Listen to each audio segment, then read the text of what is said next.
السلام علیکم ورحمۃ اللہ وبرکاتہ۔ آج ہمارا درس ہے التشبیہ المقلوب، تشبیہ مقلوب کے بارے میں، اور یہ بہت ہی آسان درس ہے انشاءاللہ تعالی، بلکہ سب سے آسان درس جو ہمارے دروس میں سے ہے وہ یہی درس ہے انشاءاللہ تعالی۔ تو چلیں تشبیہ مقلوب سب سے پہلے سمجھتے ہیں کسے کہتے ہیں۔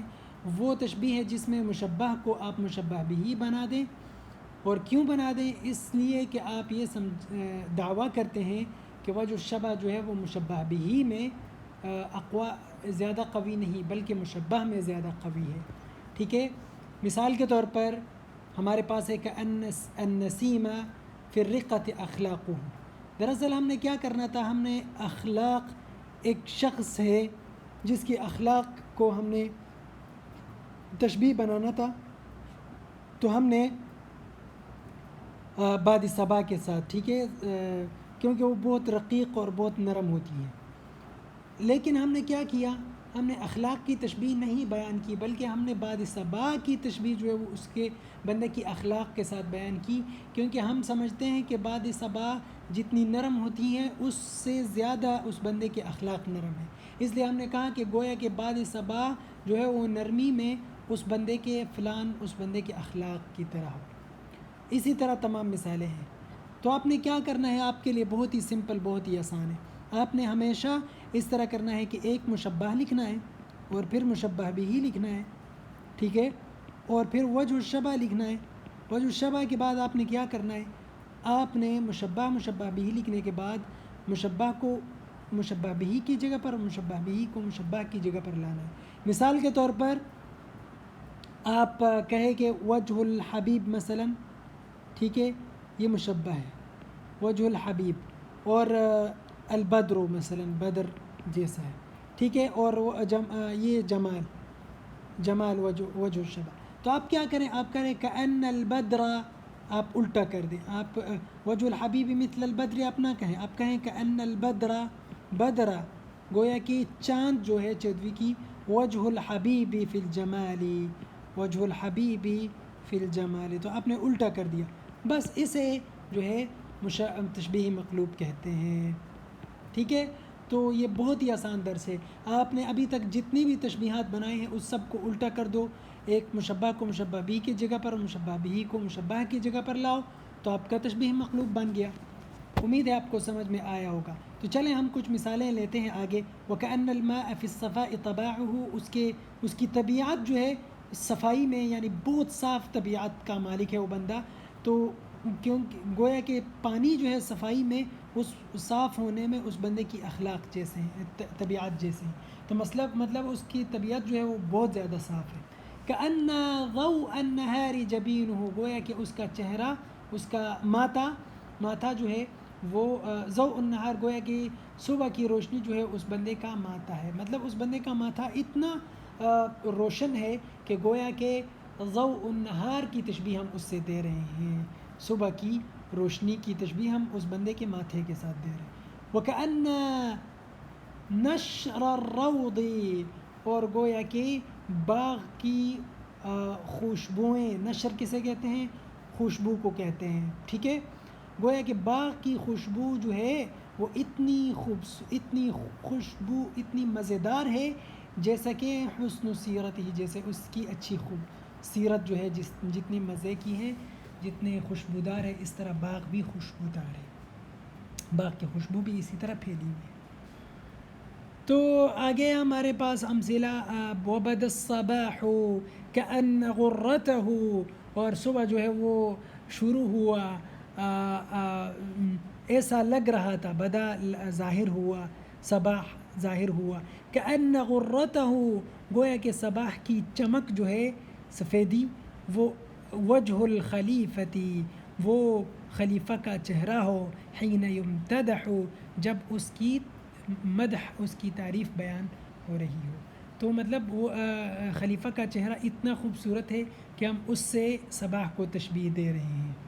كأن سناها، گویا کہ اس کی چمک، اس بادل کی چمک، بالعشی لصبحها، رات کو اس سے لے کر صبح تک، تبسم عیسیٰ، عیسیٰ کی تبسم ہے، یعنی اس کا ہنسنا، حین یلفظ بالوعد، جب وہ مال دینے کے بارے میں بولتا ہے، کہتا ہے، تو وہ اتنا خوبصورت ہنستا ہے، مطلب یہ ہے۔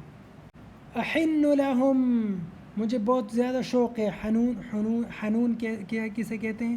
الحن والحنون والحنین کسے کہتے ہیں؟ الحنین، حنین کہتے ہیں شوق کو، ٹھیک ہے۔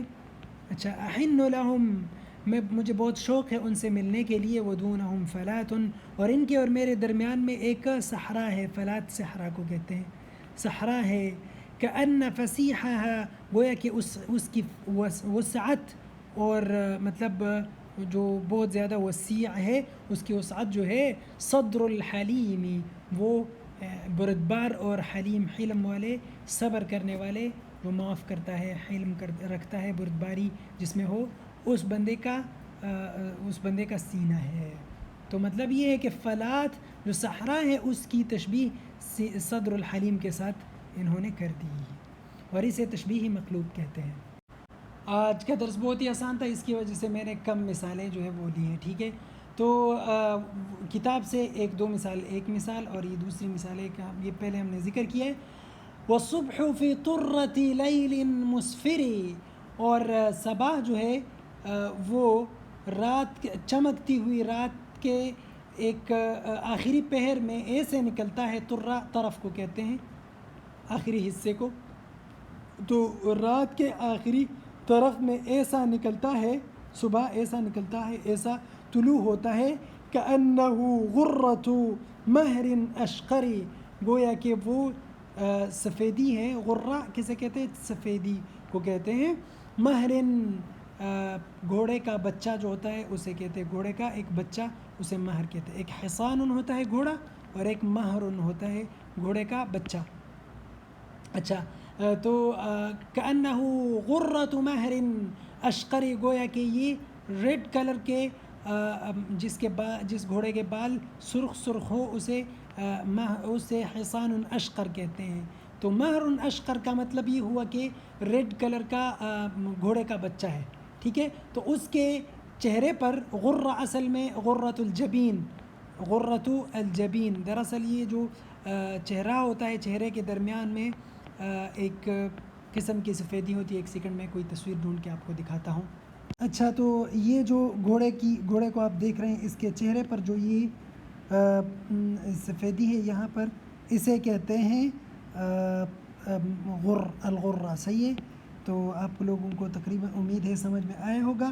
ویسے اس غرہ، یہ جو سفیدی ہے، اس کے بہت ساری اقسام ہیں، اور ہر قسم کا جو اپنا ایک نام ہے۔ یہاں پر یہ اس والی تصویر میں ہم دیکھ رہے ہیں، یہاں پر الشذاح، المتقطع، الشاذ، الاملط، الشمراخ، اليعسوب، الاصم، القضیم، المهلل، الانجم، الاقرح، الاغر، صحیح ہے۔ تو یہ بہت سارے نام ہیں ہر قسم کی سفیدی کے لیے چہرے پر، اسی طرح ہر قسم کے لیے الگ الگ نام ہے عربی میں۔ تو یہ صرف جو چہرے پر سفیدی ہوتی ہے اس کے لیے غر کا لفظ جو ہے وہ، اور جو پاؤں پر سفیدی ہے اس کے لیے بھی الگ نام ہے میرے خیال سے۔ تو پاؤں والے کے بارے میں غالباً الگ نام ہوں گے۔ امید ہے کہ آپ کو غرۃ کا معنی سمجھ میں آیا ہوگا۔ تو یہ کہہ رہا ہے کہ کأنہ غرۃ مہر اشقر، گویا کہ ریڈ کلر کا جو ابھی ہم نے دکھایا آپ کو، اسی کا جو ریڈ کلر کے گھوڑے کے چہرے پر سفیدی کی چمک ہو، اس طرح جو ہے وہ صبح رات کے آخری پہر میں ایسے نظر آتا ہے، ایسا طلوع ہوتا ہے، ٹھیک ہے۔ اب ہم خود سے جملے بنائیں گے، تو آپ کو میں نے پہلے بھی کہا، اب دوبارہ کہوں گا کہ یہاں پر میں کچھ جملے بناتا ہوں، پھر آپ کو انسٹرکشنز دوں گا انشاءاللہ۔ چلیں، الغمام اور وجہ الحبیب مشبہ ہے یہ، اور وجہ الحبیب مشبہ بھی، البیاض وجہ الشبہ، تو ہم کہیں گے الغمام ابیض مثل وجہ الحبیب۔ الغمام یعنی بادل جو ہے، بادل ابیض، یہ وائٹ ہے، مثل وجہ الحبیبی، حبیب کے چہرے کی طرح۔ ویسے میں بادل، السحاب اور الغمام میں فرق جو ہے وہ اکثر علماء کہتے ہیں کہ غمام جو ہے وہ باریک بادل کو کہتے ہیں، اور سحاب جو ہے وہ بڑے بادل کو کہتے ہیں. اسی طرح دیمتن، اسی طرح حطلاء، بہت سارے نام ہیں صحابہ کے. تو ہر ایک کے الگ الگ نام ہیں اور ہر ایک معنی کا میں الگ الگ مقصد جو ہے وہ چھپا ہوتا ہے. اچھا، الورد گلاب کا پھول مشبہ ہے یہ ہمارے پاس وجہ الحبیبی یا وجہ الحبیبتی، اور یہ مشبہ بھی ہے. التفتح والبسم یہ مشبہ بھی وجہ الشبہ. الورد باسم، گلاب کا پھول جو ہے وہ اسی طرح تازہ ہے اور کھل اٹھا ہے، جس مثل وجہ سعاد، مثل وجہ سعادی، سعاد کے چہرے کی طرح کھل گیا ہے، کھل اٹھا ہے.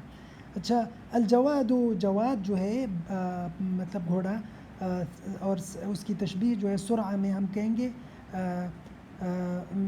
سلمہ کی طرح. الجواد سریع مثل سلمہ.